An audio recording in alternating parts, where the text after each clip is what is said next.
नमस्कार मित्रांनो, आज आपण पाहणार आहोत खाली दिलेली कथा पूर्ण करून लिहा आणि कथेला शीर्षक द्या. अमोल 9वीत शिकणारा मुलगा होता. तो खूप हुशार होता, पण फार आळशी. शाळेतून आल्यावर तो थेट मोबाईलवर गेम खेळायचा किंवा टीव्ही पाहायचा.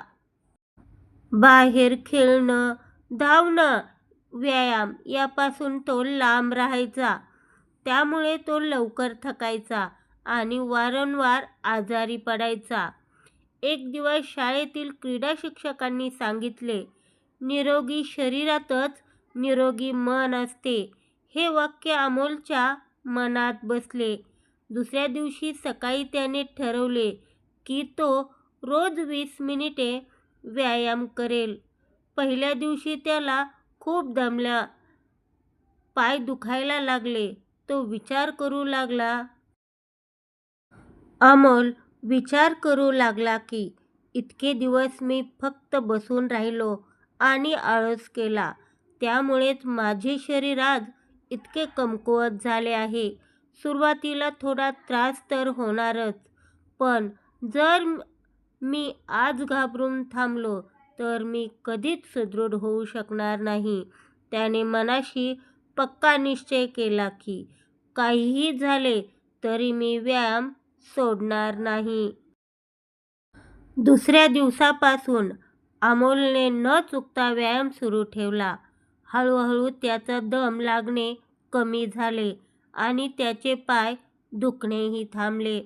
त्याला आता दिवसभर खूप उत्साही वाटू लागले होते.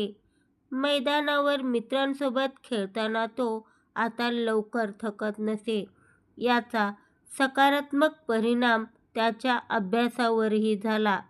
त्याची एकाग्रता वाढली आणि तो अधिक आनंदी राहू लागला. काही महिन्यांनी अमोलच्या लक्षात आले की तो आता पूर्वीसारखा आजारी पडत नाही. त्याने आपल्या आळसावर विजय मिळवला होता. शाळेत जेव्हा क्रीडा स्पर्धा झाल्या तेव्हा अमोलने धावण्याच्या शर्यतीत भाग घेतला आणि पदकही पटकावले.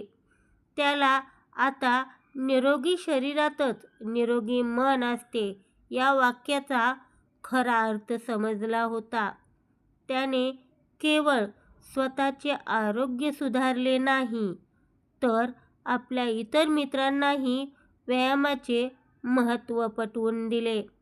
तात्पर्य: नियमित व्यायाम आणि सुदृढ शरीर हेच यशाचे खरे गमक आहे.